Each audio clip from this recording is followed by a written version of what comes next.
Mungkin memang pemerintah berpikir bahwa dengan menempatkan para pengungsi di Rusunawa Jemundo itu adalah yang sudah sebaik-baiknya. Tapi saya rasa tidak ada tempat yang lebih baik lagi selain di rumah ya Pak ya Bu ya. Jadi pasti tujuannya tetap kembali untuk ingin pulang ke Sampang ya. Baik. Acara yang selanjutnya adalah orasi ilmiah yang akan dibawakan oleh Bapak Dr. Muhsin Labib. Kepada Bapak Dr. Muhsin Labib, waktu dan tempat kami persilahkan.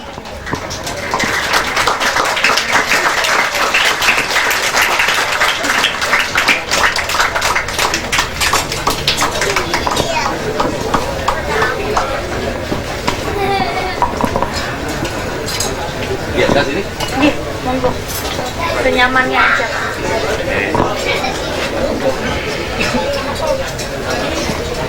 Assalamualaikum warahmatullahi wabarakatuh.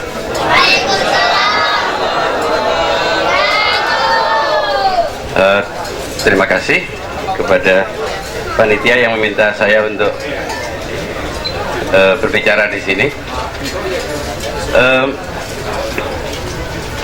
Sebetulnya saya kehabisan kata. Saya sejak di perjalanan itu berusaha untuk mengumpulkan bahan-bahan yang bisa saya sampaikan untuk melukiskan cerita teman-teman kita yang dijajah oleh bangsanya sendiri, yang sekarang sebagian bahkan kehilangan hak untuk mati di tanahnya sendiri. Negara kita ini sering berbangga sudah merdeka 60 tahun. Ada perbedaan antara kata merdeka dan kata bebas. Jangan dijus jadi satu. Merdeka itu mewakili sebuah institusi, kemerdekaan formal, diakui oleh negara-negara, itu disebut dengan kemerdekaan. Tapi kebebasan berarti humanitas, berarti berbicara tentang free will, berbicara tentang kehendak-kehendak yang inherent dalam diri manusia. Negara ini sudah merdeka, tapi bangsanya belum bebas. Bangsanya belum bebas. Orang belum bebas untuk menginjak tanahnya sendiri. Orang belum bebas untuk dimakamkan di tanahnya sendiri. Kita sering berbangga bahwa kita adalah bangsa toleran, bangsa majemuk. Simbol kita adalah Bhinneka Tunggal Ika. Tapi itu kata. Itu hanya simbol, jargon yang kita banggakan. Faktanya, selalu saja ada disharmoni antara kata dan fakta, antara das Sollen dan das Sein, antara yang terjadi dan yang mestinya terjadi.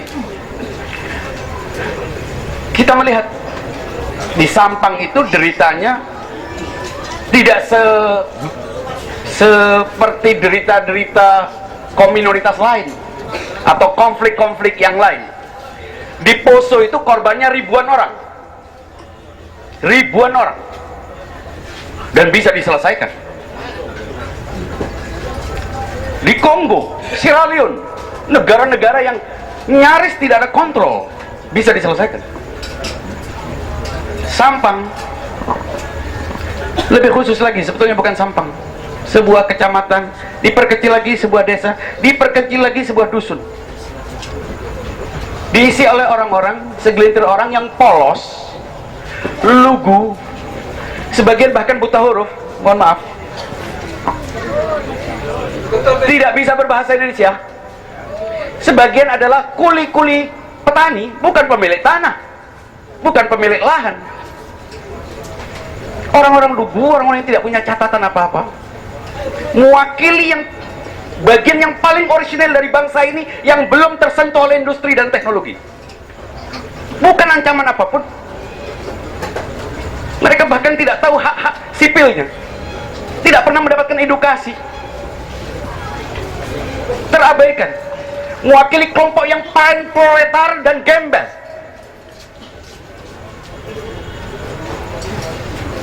Tidak ada apa-apa, tidak ada gangguan. Mereka mewakili orang-orang yang beradab karena keyakinan-keyakinan semata, tidak pernah melakukan gangguan apapun. Tapi mengapa tidak bisa diselesaikan? Mengapa semua orang bertanya-tanya? Seakan-akan semua upaya itu pupus, semua akses tertutup. Presiden-presiden yang sudah berlalu sebelumnya, pemerintahan, kabinet, menteri-menteri, segala macam sudah diupayakan. Ternyata memang bukan persoalan pusat, bukan persoalan pemerintah. Pemerintah pasti berusaha untuk menyelesaikan, karena ini noda, ini catatan, pasti mereka disorot oleh lembaga-lembaga internasional. Jadi ini bukan persoalan pemerintah tidak mampu melakukannya atau tidak ingin melakukannya. Mestinya menurut akal sehat pasti berusaha untuk melakukannya. Tapi persoalannya bukan pada pemerintah. LSM pastilah melakukan itu. Mereka orang-orang yang peka terhadap problema-problema kemanusiaan yang dialami oleh kaum minoritas. Tapi kita khusus untuk Sampang perlu sedikit lebih berani, lebih kritis untuk melihat persoalannya tidak sekedar pada pemerintah. Saya mungkin tidak sesuai dengan yang diharapkan untuk berbicara di panggung ini, tapi sayang kalau saya tidak berbicara tentang sesuatu yang sangat urgen ini. Mohon maaf kalau tidak sesuai dengan SOP atau pesanan. Saya mengapresiasi media. Tentu media sangat berperan dalam menyampaikan, melukiskan derita, meskipun tentu media itu adalah bagian dari industri yang harus mengikuti aturan main. Biasanya kalau tidak tahu dramatis atau mengandung unsur tiras dan sensasi atau kehebohan, itu biasanya terlewatkan. Saya juga lumayan akrab dengan dunia pers, tapi tetap saja peran itu sangat penting. Dan alhamdulillah beberapa pers yang independen, jurnalis-jurnalis yang punya kepedulian itu tetap menyuarakan itu. Dan kita juga harus mengapresiasi aktivis-aktivis baik melalui LSM maupun perkumpulan-perkumpulan sudah melakukannya dengan segala upaya. Beberapa kiai-kiai progresif dengan segala macam kendala dan benturan-benturannya, dengan mengendap-endap tanda petik berusaha untuk mencari solusi-solusi. Bahkan para mantan bajingan, sebutan bajingan ini bukan sesuatu yang jorok ya. Dalam struktur sosial masyarakat Madura itu biasa. Jadi kerja tojing itu biasa, perannya sangat positif. Itu disebut bajingan, boleh jadi perannya malah konstruktif. Tapi yang tidak disebut bajingan malah sebetulnya lebih memerankan bajingan. Saya tidak mau menyebut atau apa, saya tahu apa persoalan-persoalan yang terkait dengan itu. Tapi saya ingin melejitkan kesadaran kita semua agar kita tidak terbawa oleh opini yang agak ngawur. Pertama, Sampang bukan masalah konflik. Ini kalimat konflik, teman-teman pers perlu tahu. Konflik itu mewakili dua pihak yang posisinya berada dalam posisi yang sejajar. Tidak ada konflik. Kalau kita menggunakan kata konflik, teman-teman jurnalis, itu berarti kita mereduksi, distorsi. Bukan konflik. Ini bukan ada dua kelompok yang sama-sama mempunyai kekuatan yang berimbang. There is no conflict. Yang ada okupasi, penjajahan, agresi, kezaliman. Ini yang ada. Orang-orang lugu. Dan kezalimannya dimulai dari mana? Dimulai dari adanya penolakan terhadap kebebasan, adanya kehendak orang untuk menikmati pilihannya. Di negara ini tidak ada keharusan memilih agama. Catatan, ketuhanan yang Maha Esa. Anda bertuhan saja sudah boleh untuk menjadi warga negara ini. Tidak ada keharusan Anda untuk menjadi seorang beragama tertentu. Agnostik, oke. Sejak kapan orang tidak memiliki keyakinan kemudian dianggap sebagai tindakan kriminal? Tidak ada itu. Agama ini menjunjung tinggi kontrak sosial yang diejawantahkan dalam bentuk Pancasila dan Undang-Undang 45. Yang membangunnya adalah orang-orang dari berbagai macam keyakinan suku. Jadi tidak boleh diakuisisi, tidak atas nama agama maupun mazhab. Jadi tidak ada yang berhak mengklaim, karena tanahnya subur oleh darah para pahlawan dari berbagai macam. Tidak ada yang berhak mengklaim. Itu adalah janji kita. Dan karena itu orang mau berdatangan, orang mau berbangga menjadi bagian dari bangsa ini. Mozaik yang indah. Pelangi itu indah karena keragamannya, Bang. Ada orang yang berusaha menghilangkan aurora ini atas nama agama. Jangan lupa, Fir'aun itu pun melawan Musa atas nama agama dan Tuhan, membela Tuhan.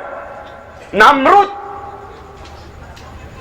membela Tuhan, tujuannya menghancurkan Ibrahim. Dalam sepanjang sejarah kejahatan, sejarah rezim-rezim yang despotik, sepanjang sejarah itu selalu menggunakan justifikasi agama. Jadi jangan terkejut kalau ada orang menggunakan agama untuk menzalimi orang lain. Saya sebetulnya berusaha untuk menghindari kutipan, tapi saya harus mengutip Nietzsche itu mengatakan bahwa kehendak paling jahat dalam diri manusia itu kehendak dominasi. Rasa ingin menghambakan orang lain. Dan tidak ada yang lebih efektif menghambakan orang lain kecuali atas nama langit, atas nama agama, atas nama Tuhan. Orang kemudian pasrah kepadanya. Orang kemudian tidak akan berani melawan Anda. Saya ini mengapa mengatakan gitu? Saya ini terlahir dari lingkungan yang mestinya secara temurun berhak untuk menikmati hak-hak sosial saya. Habib, Gus, saya ini, dan Kiai.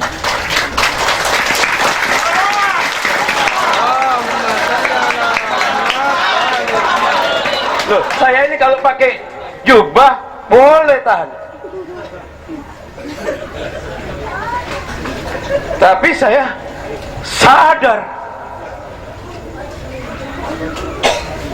tauhid itu datangnya kemana manusia untuk apa? Bukan segera untuk mengajak manusia untuk menyembah Tuhan, tapi supaya tidak ada manusia yang menuhankan dirinya dan menghambakan orang lain.